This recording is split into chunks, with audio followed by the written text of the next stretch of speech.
Okay, Packard Talk Part 2. I've been keeping track of what it's cost for the Packard in my little black book. Right here, everything I've spent on it. And it's $14.18, which is more than I expected, but the parts were less expensive than I expected, and they're more readily available than I expected. A lot of orphan cars, which a Packard is an orphan car, no longer being manufactured. A lot of orphan cars parts are really hard to come by. I mean, if this was a Crosley or a Nash or a Jupiter Jouet, I'd really be in trouble, but or a Kaiser Darren. But it's a Packard 200, and they made like 48,000 of them or something like that. So, yeah, this is a substantial number, and parts are available. So I got parts coming still. I got a water pump on the way. I already included that in the cost, and a couple of other items. So they're coming. They're coming, and once I get those parts together, you'll be seeing a video on that, me putting the radiator and the water pump in and that type of stuff. But anyway, that's all I wanted to say. I wanted to update everybody on what's going on with the Packard, and I know a lot of people like these car repair things. And there you have it. So thanks for watching Mojave Patrol. Like this, click the little bell, share it with your buddies. Even though the thing share doesn't do anything, you can share it to your email, and you can share it to your cloud, and you can't share it to Facebook, can't share it to Instagram, can't share it to Twitter. You can only share it to inconsequential things. Anyway, Twitter, later. TikTok. See, it doesn't even shut this off. What good is this app? You're supposed to be able to touch your phone and it shuts the camera off. Gotta reach up to the camera, shut it off. Well, this thing behind me is filthy. Gotta clean it out. So I got this, got a bunch of junk over here. I got this cool thing.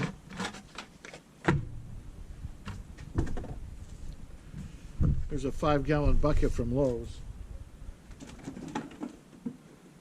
But it is a shop vac that goes on top of a 5-gallon bucket, which I didn't even know existed. I don't use a shop vac that often. I used to have a giant one, a big rigid one, like 25 gallons. And now my son-in-law has it because I really never used it. So we're going to give this one a shot. Let's see if it works.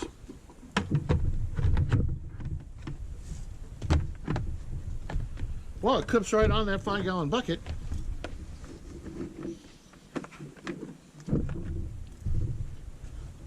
Oh, don't fall over.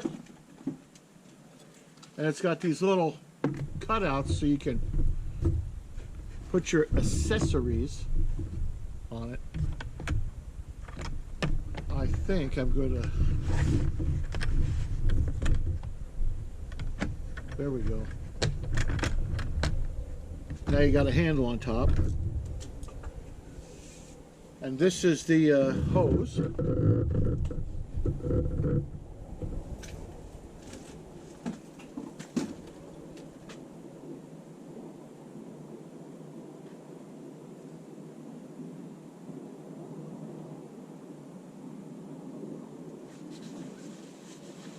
Sorry for the interruption. You can hear them in the background probably. We've had a lot of military aircraft flying over our house.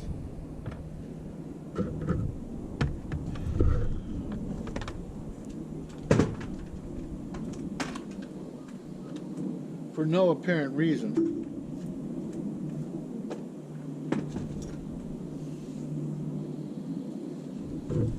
me check something. Hang on.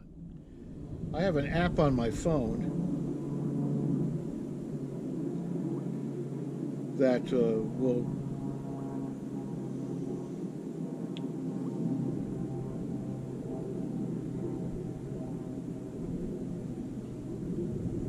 yeah, there are no jets flying over my house right now, or not even close.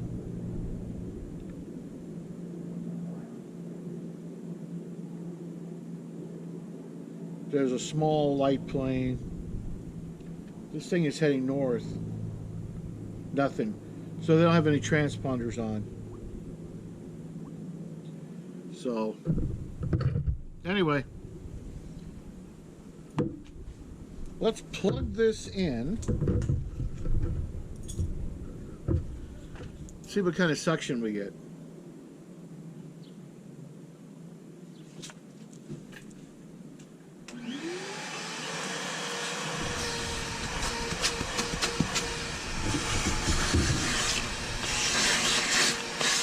Pretty good. Cleans out my ashtray really good.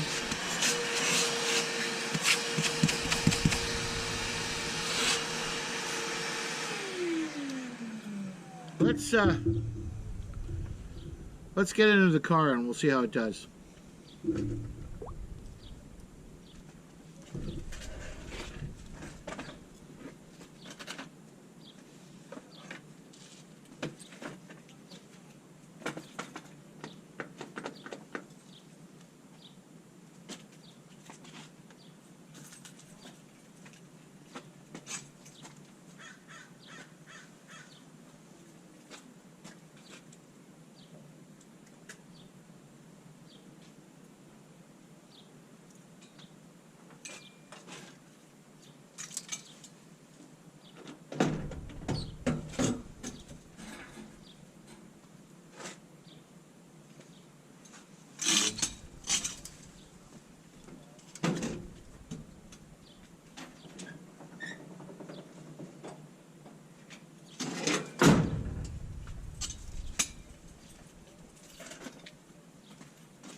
Okay, we are getting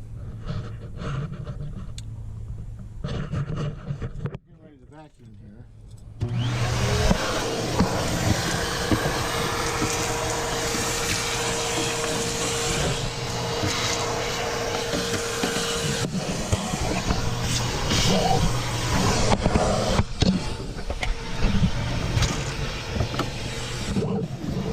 Well,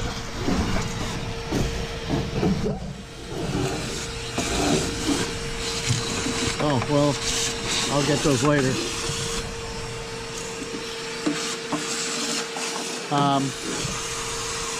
Not as bad as I thought in here, but as you can see, there's a lot of work that needs to be done on the inside, but hey, I gotta be lying down here later looking under the dashboard, so I just want to make it as clean as I can. Anyway, that's it for now.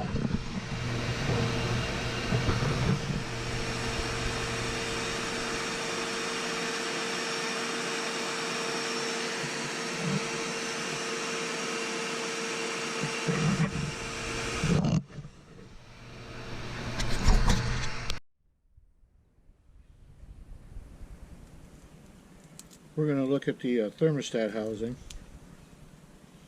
Now,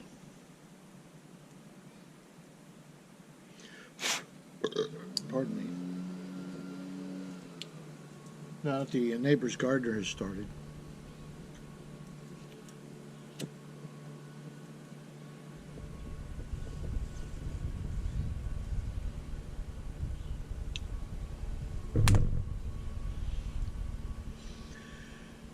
This cigar came out of my brother-in-law's estate. I'm sure it's like 10 years old. Okay, so now the thermostat has to fit way inside there. When I looked in the Packard service manual, it said to remove the thermostat retaining clip and then remove the thermostat. And what worried me was I didn't know what the thermostat retaining clip was, because I've never had a car that had one. But I see it in here, and this must be it right there. So we're going to make sure we don't lose that part, because the odds of getting that part are slim and none. Now we have a lot of built up debris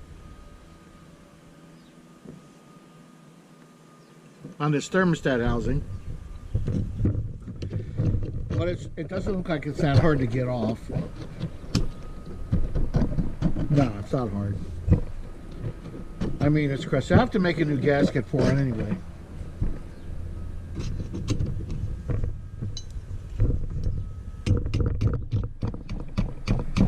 I know. Why aren't you using a razor blade? Why aren't you using a wire wheel? I don't have a wire wheel. Not until we redo our house am I going to have a wire wheel. And that's in the works. So we're going to take our thermostat, which is probably incorrect, and I'll tell you why. They only listed one temperature, and that was 180 degrees. The service manual calls for 145 degrees. So now we put that in there.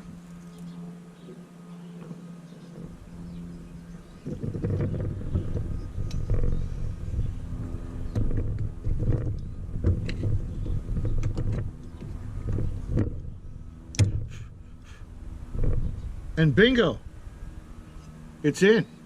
Look at that. Brand spanking new. Can you see down in there?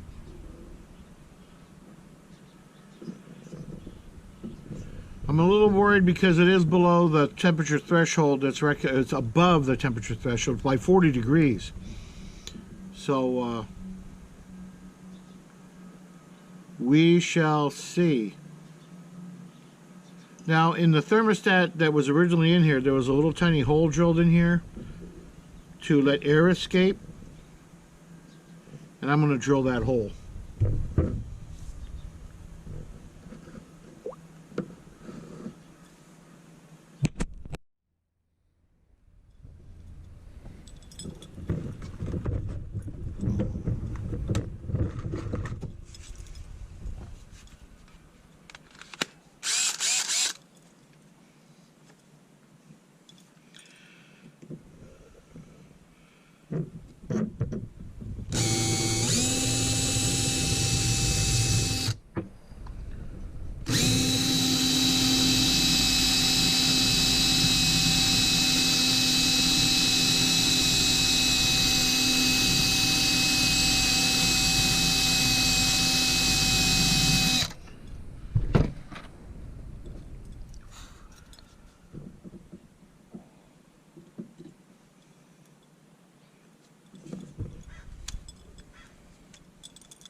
Okay, why did I drill the hole?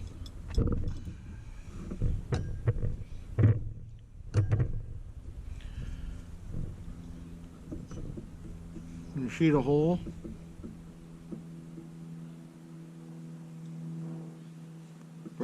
Right up here. Okay, so this sits on top of the engine, just like so. And when you fill it up with coolant, of course, the water level comes up, but it is blocked by the thermostat. Now, the original thermostat, which I cannot find, I'll keep looking, hangs down here into the engine. So that means that this modern thermostat, which is up here in this dome, there'll be an air pocket here. This air is never going to get to be 180 degrees. That thermostat's never going to open.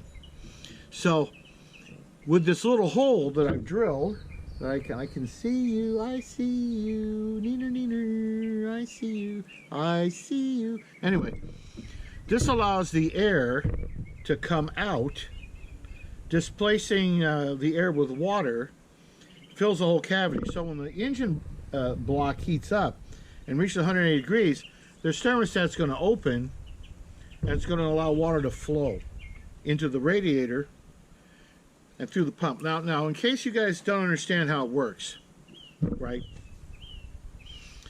I'll do a really simple, quick, and dirty little diagram here. Right? So we need a radiator. There we go. Right?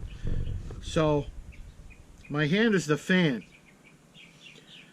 So you fill the engine up with coolant, and this car requires, it's straight 8, 4 gallons of coolant. 4 gallons. You know, you put 5 quarts of oil or 4 quarts of oil in your automobile engine. No, this takes 2 gallons of engine oil. So you fill it up with coolant, and then you're going to see the air escape in the radiator, in the top of the radiator. You're going to see the air escape, a little bubble, and then you start the car. Now your fan is turning here and is drawing air through the front of the radiator, over the top of the engine, and waste air goes down, hits the firewall, and goes down under the car. The water stays trapped in the block until it reaches 180. The water in the radiator here is going to be, at this point, not even 100 degrees. It's going to be relatively cool. It might get up to 80 or 90 or 100 degrees, but it's never going to be 180. Remember, the boiling point of water is around 211 degrees. Oh, I'll put equivalents up here, you know, for you people who hate the imperial system, for you math people challenged in math. And yeah, well, you know, you're going to be pissed because it said that, but you know, 15 16ths, 5 8, 7 16ths, 19 32nd, 25 64ths. I understand what that means. I also understand what 10 millimeters and 11 and 12 millimeters is. I understand both. A lot of metric people only understand one. Oh, and these are right here, 1/2-inch bolts, or 12 millimeter, or I think number 3, Whitworth. I could be wrong on the Whitworth, but I think it's a number 3. So anyway, once the thermostat opens, the water being hot rises. The water pump is pushing water into the block. The hot water is displaced, flows into the top of the radiator. This water runs down, okay, and is sucked up by the water pump and pushed into the block. And when the cool water hits this thermostat, it closes. That allows the water in the block to heat up, giving time for the water in the radiator to be cooled down by the air passing through the radiator. Your fan really doesn't do any work at speeds above 25 miles an hour. You have enough air moving through the radiator to keep it cool without the fan. That's why On modern cars, the fans don't run until the radiator temperature reaches a certain amount. Or in the old days, there was a slipping clutch on the fan so that when your engine went up to high RPMs, the fan wasn't dragging on the water pump and taking away horsepower. I could put electric fans on this car, but 6-volt electric fans are kind of pricey. But that's how it works. Engine heats up, thermostat opens, hot water flows up, water goes down, cool water comes in, thermostat closes, heats up, cools down. And that's how your cooling system works. On really old cars like Model Ts and Model As, you had a thermocycling system which didn't require a water pump. The hot water expanding and rising would flow into the radiator. The cool water, being cooler and heavier, would flow down and then would hit the thermostat and stop. And your fan was very important in the older engines. But anyway, enough cooling lessons for today. Thanks for watching. Ciao for now. Well, here's another nice mess you've gotten me into. Yes, look to Packard for the easiest handling car ever built. America's new choice in the fine car field.